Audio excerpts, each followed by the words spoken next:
Hello friends, welcome to our channel. तो शुरुआत करते हैं आज के इस वीडियो की, जिसमें हम बताएंगे 8 सनसनीखेज भूतिया गुड़िया जो कि अस्तित्व में है।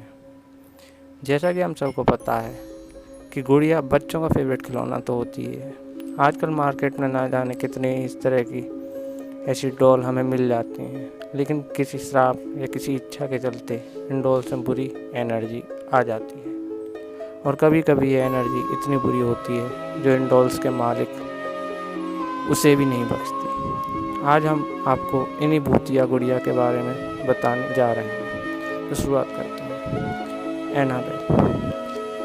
इस डॉल की स्टोरी हम सबको तो पता ही है, लेकिन मैं इसकी स्टोरी शॉर्ट में बता देता हूँ। ये कहानी एक लड़की की है जिसका नाम था डाना। डाना का बर्थडे था। उस दिन उसकी माँ ने उसे ये डॉल गिफ्ट करी। डाना को भी ये गुड़िया बहुत पसंद आई थी, लेकिन वो अपने फ्रेंड्स के साथ जब रहती थी तो इसकी मिस्टीरियस मूवमेंट्स स्टार्ट हो गई। कभी ये अपनी जगह से गायब होती थी, तो जिसे कभी कभी ये जहाँ इसे रखा जाता था ये वहाँ नहीं होती थी। कभी कभी तो इसने उसके फ्रेंड्स पर भी अटैक किया, लेकिन डाना इस गुड़िया को बहुत पसंद करती थी। उसकी माँ ने इसे गिफ्ट दी थी इसलिए। लेकिन जब इसकी एक्टिविटीज़ बढ़ने लगी, उन्होंने 2 पैरानॉर्मल एक्सपर्ट को बुलाया। इसमें से एक थे एड और दूसरे थे लॉरेन वॉरेन। क्योंकि उन्हें बहुत एक्सपीरियंस था, उन्होंने देखते ही पहचान लिया कि इस गुड़िया में एक बहुत बुरी आत्मा का वास है। इस वजह से वो इस गुड़िया को अपने साथ ले गए और उसके बाद की स्टोरी तो हम सबको पता ही है। बढ़ते हैं अपने अगले डॉल की तरफ, जिसका नाम है रॉबर्ट। रॉबर्ट कोई आम खिलौना नहीं है।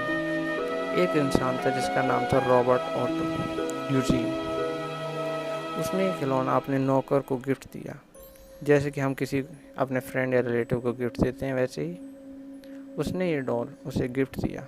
तब तक तो वो खिलौना ठीक था, लेकिन नौकर काला जादू जानता था, जिसे हम ब्लैक मैजिक के नाम से भी जानते हैं। उसने इस डॉल पर काले जादू करना शुरू कर दिया। तब से खिलौना अजीब हरकतें करना शुरू कर दिया। कभी कभी उन्होंने इसे बोलते हुए भी सुना। रॉबर्ट के माता पिता ने उसे कई बार रॉबर्ट का नाम लेते हुए भी सुना। अभी फ़िलहाल ये डॉल मॉर्टिलो म्यूज़ियम में है। बढ़ते हैं नंबर 3 की तरफ, मैडी। इस डॉल की मालकिन की माने तो शुरुआत से ही इसमें असाधारण शक्तियाँ थीं। आधी रात के बाद इसका बिहेवियर और अजीब होता जाता था। आधी रात के बाद किसी बच्चे के रोने की आवाज़ आने लगती, और जिस कमरे में ये डॉल होती थी उसकी खिड़की और दरवाजे खुद ही खुल जाते थे। और जब इस डॉल की एक्टिविटीज़ बढ़ने लगी, तब इसकी मालकिन ने परेशान आकर इसे 1991 में इसे म्यूज़ियम में दे दिया। तो बढ़ते हैं नंबर 4 की तरफ। नंबर 4 पर हमारे पास है अकीको। अकीको की डॉल की कहानी 2 बहनों से जुड़ी हुई है। इसमें एक बड़ी बहन होती है, वो अपनी छोटी बहन को ये डॉल गिफ्ट करती है, जिसका नाम होता है अकीको। अकीको इस डॉल से बहुत प्यार करती थी और वह इसके साथ बहुत खेला करती थी, लेकिन बाद में किसी कारण के चलते उसकी मौत हो जाती है। तब इस डॉल का नाम भी अकीको पड़ जाता है। इस डॉल के बाल खुद ही बढ़ने लगते हैं। इसके परिवार के बाद इस डॉल को एक मंदिर में रख दिया जाता है और ये आज भी वहाँ पर है। अब बढ़ते हैं नंबर 5 की तरफ। नंबर 5 पर हमारे पास है कटसा। अगली डॉल की स्टोरी थोड़ी सी खतरनाक है। ये एक रशिया की स्टोरी है, जिसमें एक परिवार होता है। उसमें एक लेडी होती है, उसका एक बच्चा होता है। वो बच्चा किसी कारणवश मारा जाता है, तो वो माँ उस बच्चे की राख से एक डॉल बनाती है, जिसका नाम होता है कटसा। उसके बाद सभी पीढ़ियों ने इस डॉल की रक्षा की, क्योंकि उनका मानना था ये डॉल शापित है और अगर इसकी रक्षा नहीं करेंगे तो डॉल उनसे बदला लेने आएगी। अब बढ़ते हैं नंबर 6 की तरफ। नंबर 6 पर हमारे पास है प्यूपा। ऐसा कहा जाता है कि प्यूपा की मालकिन को प्यूपा तब मिली थी जब वो एक बच्ची थी। साल 1920 से लेकर 2005 तक प्यूपा अपनी मालकिन के साथ रही, लेकिन जब उस डॉल की मालकिन की मौत हुई, तब घर वालों ने अजीब चीज़ों को नोटिस किया।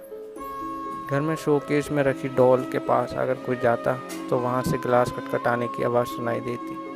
ऐसा लगता कि शोकेस में वो है, वो उसे तोड़ने की कोशिश कर रही है। बढ़ते हैं नंबर 7 की तरफ। नंबर 7 पर हमारे पास है मर्सी। मर्सी डॉल के मालकिन शेरी एक पैरानॉर्मल इन्वेस्टिगेटर थी। उसने ये डॉल को एक ईबे सेलर्स के ज़रिए ख़रीदा था। तभी से उसे अपने घर में नेगेटिव एनर्जी महसूस होने लगी थी और उन्होंने कई चीज़ें जैसे डॉल का जगह बदलना, उस डॉल के पास रखा रेडियो बंद चालू होना जैसी घटनाएं वहाँ पर आम हो गई थी। तो बढ़ते हैं नंबर 8 की तरफ। नंबर 8 पर हमारे पास है क्रिस्टियाना। क्रिस्टियाना के मालिक ने इसे ईबे पर ख़रीदा था।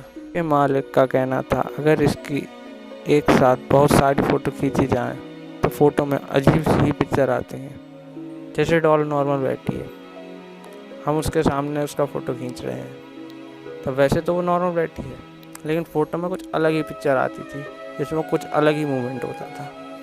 ऐसे और अमेजिंग वीडियोज़ के लिए सब्सक्राइब, लाइक और शेयर कीजिए। Thank you.